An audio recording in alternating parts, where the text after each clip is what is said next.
What is up? What's good and what's cracking, good people of YouTube land? It's your boy Gates. On this video, I'm going to tell you a quick way to make a Dragon Ball Z Super card game battle board. What you're going to want to do is, you don't have to use a table like I did. This is a coffee table I had sitting around that I utilized into the board, as it's multi-purpose to the man cave that I sit in. We can use it as a coffee table and a battle board. To make this table, or to make a board, you could use construction paper, cardboard. It keeps it cheap, cost effective. Not everybody has a end table or a coffee table like I did, just sitting around. This isn't going to be a very long video because it won't be too hard to really explain what I did here. You don't actually have to see what I did. If you come down here, these dark lines, I put a black base on the table first. And then the silver that you see, kind of like right here on the square, I put that color down second in the places that I knew I would want certain things placed. So what I used was pinstriping tape to lay these lines out first, the black lines. Then I laid these lines second, which this is the energy, where you put your 8 life for your energy right here. That's what this line represents. You're going to kind of use that space for that.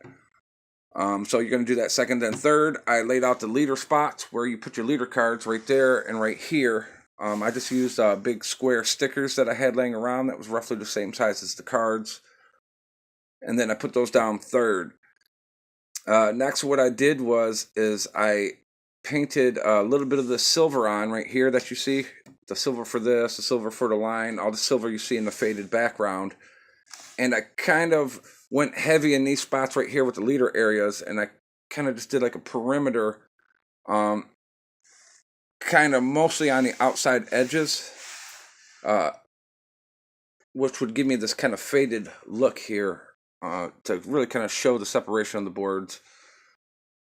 Then once you kind of put your color down, what you could also do is, what would be cool is, instead of you using like a black, you can use an orange or a blue, something a little bit more vibrant or kind of more DBZ colors, a yellow even, kind of like the logo here.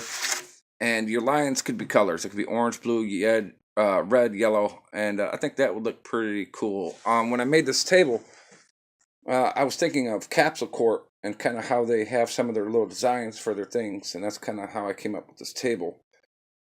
But after you put your secondary color down, which then again, you can use any colors you want. I used the silver just because that's what I had laying around, and it made sense for the kind of colors I had laying around in the project that I was doing, and the fading in the middle. Then I did the blue. When you do the last color before you take off your tape, I painted through each stripe thoroughly. You can kind of see the overlap on each side.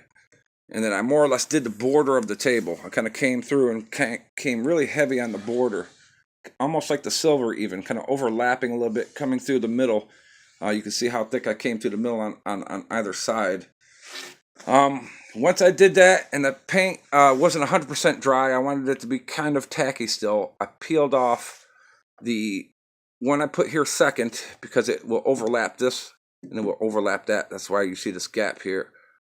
Then I peeled off these, and then I did the sticker spots last, using an X-Acto blade or the tip of a knife to easily pick that out of there.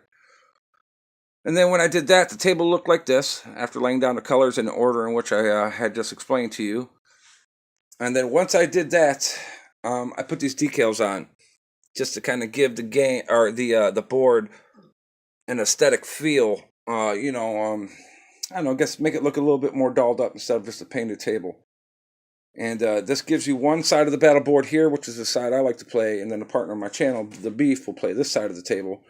One person sits here looking this way, vice versa, the other person sits here looking that way. And instead of buying one, or kind of just playing on your table and knowing where your cards go and playing them like that, I think this makes it a little bit more interesting. And that's how you make a Dragon Ball Z Super card game battle board. I'm your boy Gates. Till next time. Later, people.